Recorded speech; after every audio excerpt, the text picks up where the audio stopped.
to another video and welcome to Sammy G's World of Cinema.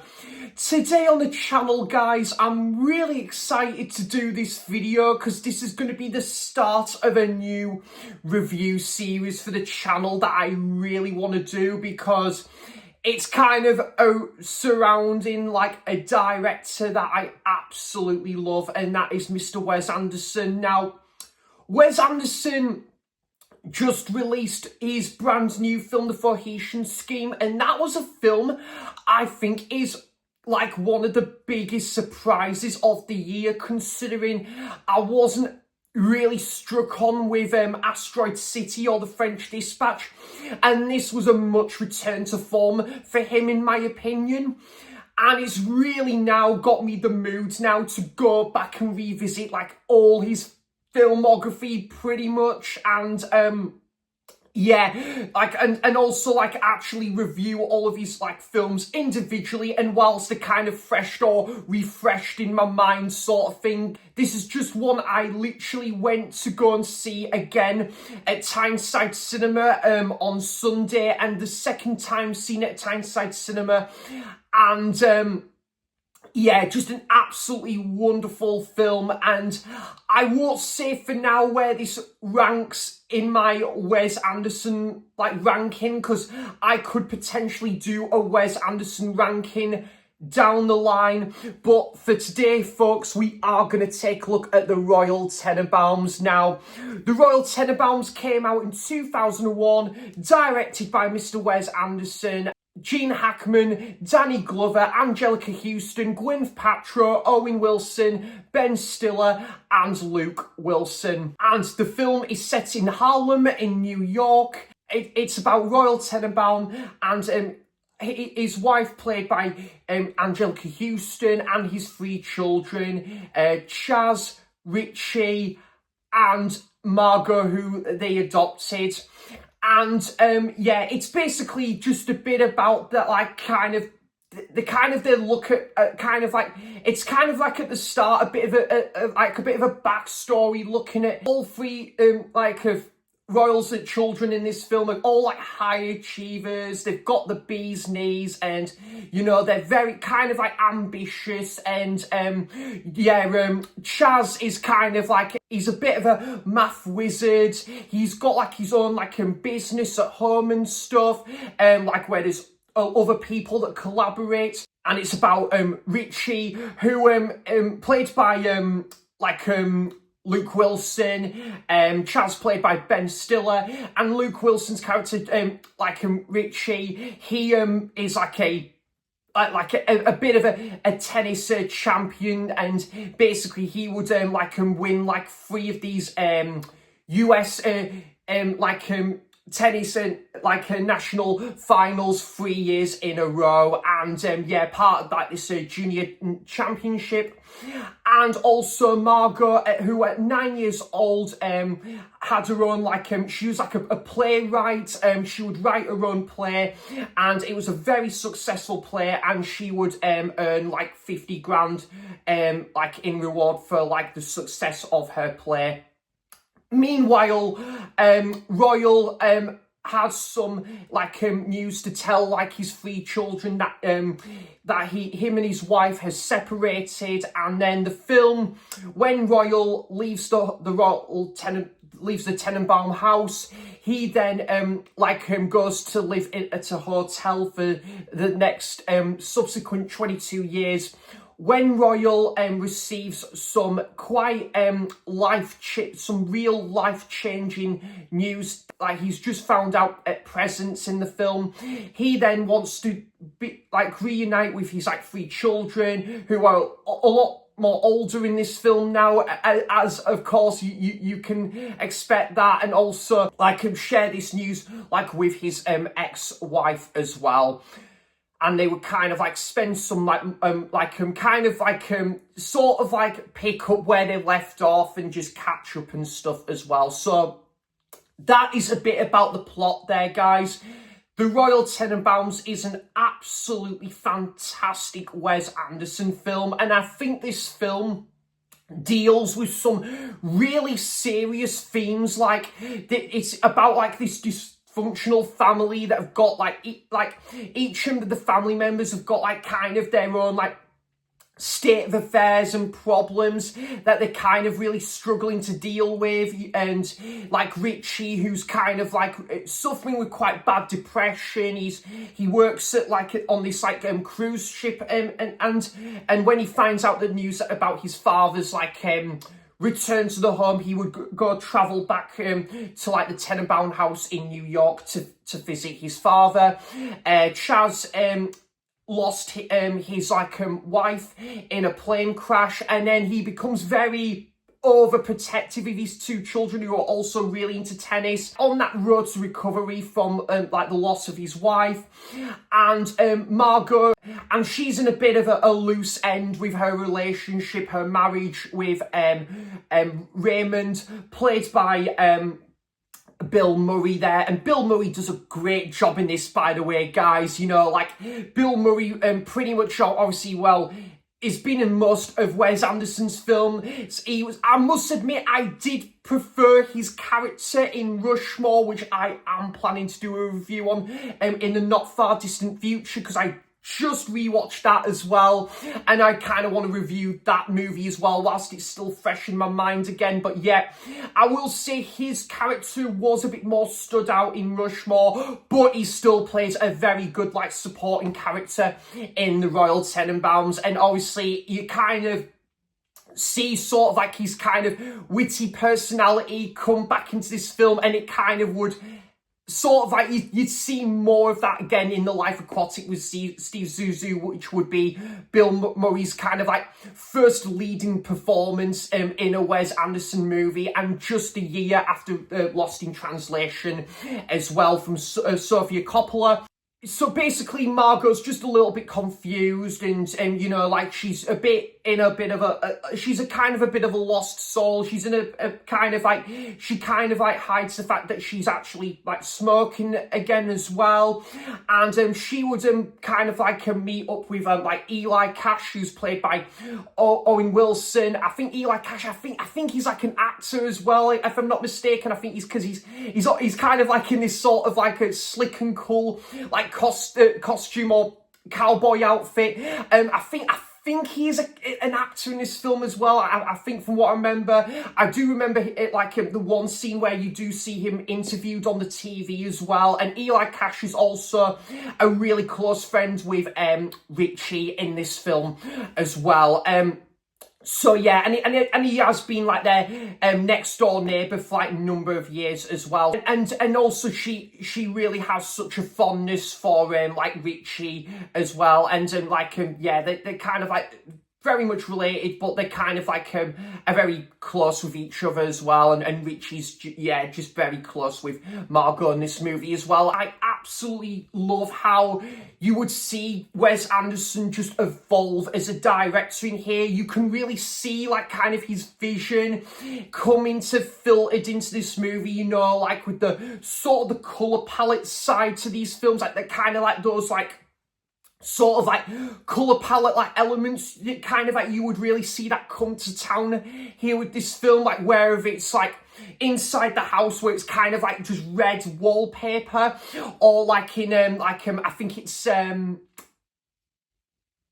Richie's bedroom, I think, is it? Like I think it's Richie or Chaz's like bedroom. One of them bedrooms has got like this yellow like colour palette, and like inside this tent there'd be like just like kind of the use of a record or a bookcase that kind of does something a little bit unique, that kind of like that DIY sort of feel to it, where you'd see like this unique bookcase or in this cupboard with all these board games, or like, you know, like just some like records, and that there'd be a Rolling Stones record playing on this like portable turntable. Yeah, I just think like portable record player. Yeah, I just think I love like kind of like you see sort of like Wes Anderson sort of like style really come to town in this movie. And don't get me wrong, guys, I still loved what he did with Bottle Rocket and Rushmore, but I think in terms of like how you would visualize sort of a Wes Anderson movie, and kind of like how you would see how you kind of would visualize a Wes Anderson movie. It is very much coming alive in this movie in terms of the ingredients, with sort of like the color palette or the use of a record, like books on a shelf on display and stuff, and like kind of like yeah, like the different rooms and stuff and how they're layered out. Yeah, that sort of thing you'd really see kind of Wes Anderson's sort of like aesthetic come into this as well, and even more further on into The Life Aquatic with Steve Zissou.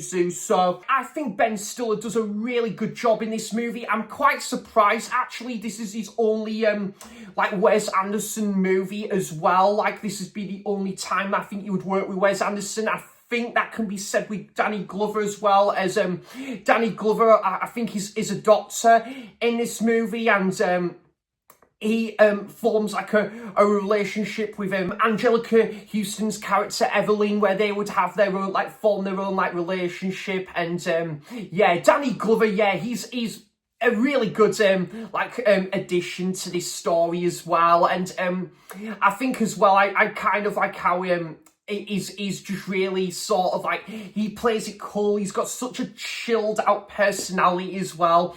And yeah, I think he does serve a good purpose to the story here.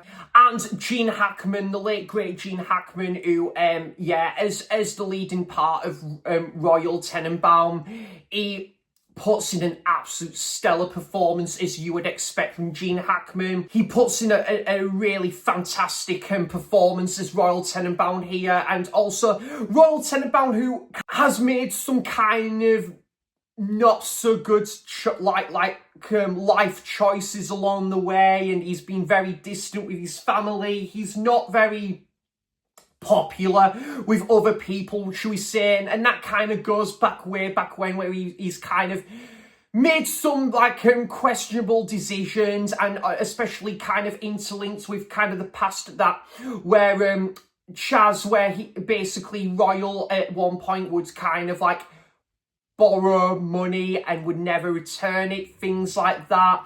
And then Chaz is just so annoyed with some of the decision making from Royal, and he decides to kind of like sue him and for the like certain actions that he's like Royal has done a lot like in the past and that.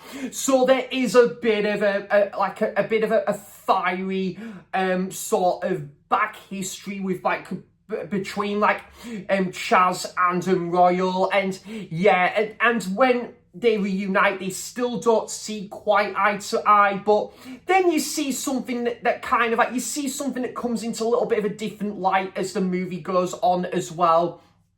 Also, absolutely love the location choice with Harlem, New York here.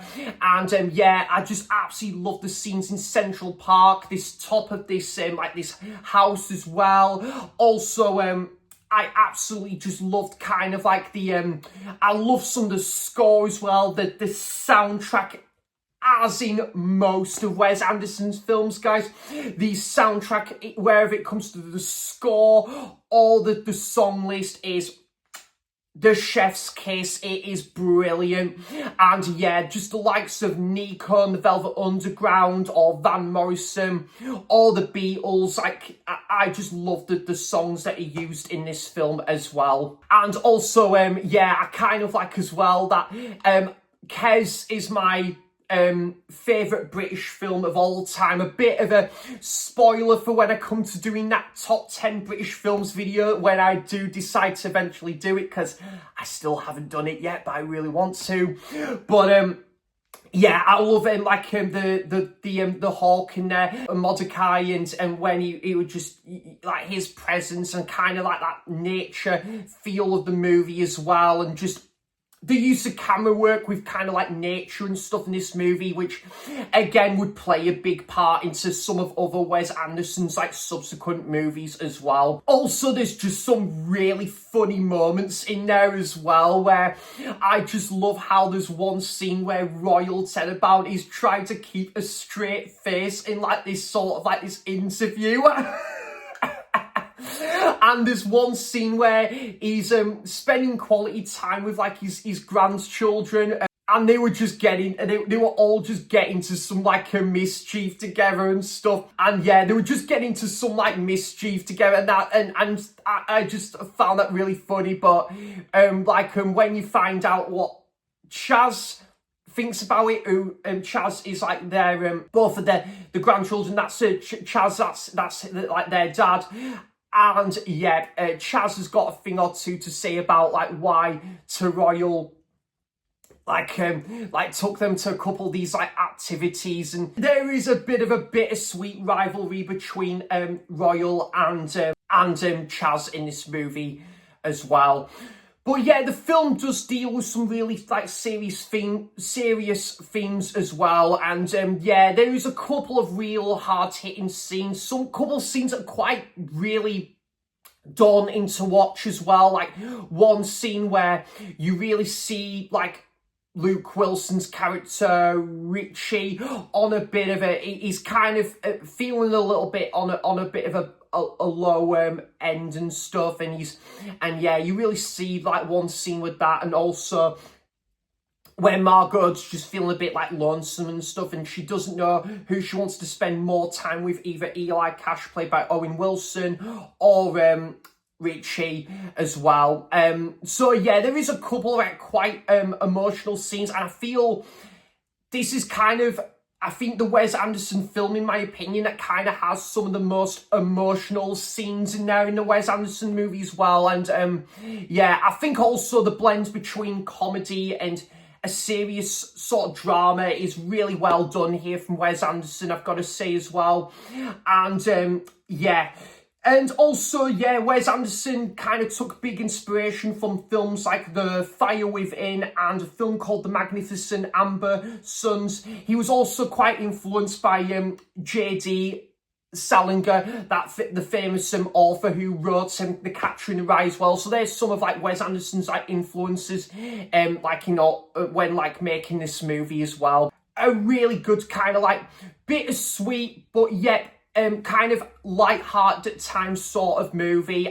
Some really comical like humour in this movie as well. There are some like comical scenes, especially towards the end and like the final 15-20 minutes. There's one scene where there's this kind of like, there's this like party and there's this like kind of reception, and Owen Wilson accidentally he crashes his car into like by this sidewalk, and Ben Stiller's character Chaz is kind of a bit not too happy about that, and then he decides to like run after Eli Cash after that, and yeah, that was quite a comical scene actually, and but just an absolutely fantastic film, guys.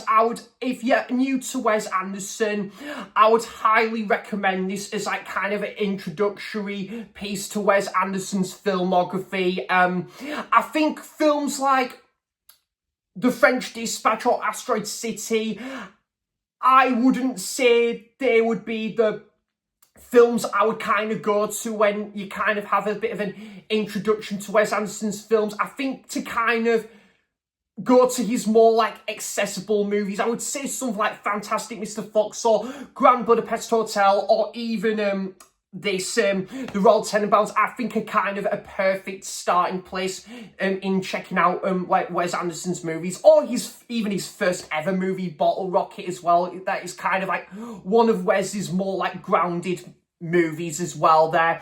So yeah, absolutely wonderful to see this on two wonderful occasions at Tyneside Cinema, because the last time I saw this was 2 years ago, part of Wes Anderson's season, and I just literally went to see this again on Sunday, and for my friend Simon's birthday as well. And this was Simon's first time seeing this on a big screen, and yeah, we both had an amazing time watching this at the cinema. So yeah, the Royal Tenenbaums, guys, I'm just going to end it right here, and I'm going to give this film a 9 out of 10. Yeah, I think this is just a wonderful family-orientated film that just does so much with kind of like just one or two locations, and surrounding all these interesting personalities that have got so much going on in their lives, and just a lot of heart and soul to it. And you know, there's no character in here that I find boring or very bland as dry toast to watch. Everyone has just a great part to play here, and yeah, it's definitely can't wait to watch this again as well. And Ollie, I don't believe, has seen this film as well, so yeah, Ollie, I'm really looking forward to hearing what Ollie thinks about this film as well when he gives this a first time viewing as well. So yeah, guys, that is the end of my review for the Royal Tenenbaums. Do let me know, guys, what's your thoughts on this film? Have you got a favourite character in this movie, and do you have a favourite Wes Anderson film? I would love to know all of that good stuff in the comments down below. And also, guys, before I forget, I've got my Criterion copy in there as well. Got this, oh yeah, I kept a previous ticket from last time as well, so that's my Criterion copy, and also my VHS copy as well, which I think I'm actually gonna, yeah, you know what, I'll put that with that as well, so keep that ticket like it in there with like kind of a bit of a souvenir with like another like copy there. So yeah, guys, that's concludes my review of the Royal Tenenbaums, and I hope everyone is having a great week so far, and I'll be back for more content soon, guys. And thank you so much for all of your continuous support on the channel, just as always. And yeah, I'll be back for more content soon. So thanks for watching, cheers for stopping by, and until next time, I'll see you for the next video. Bye bye.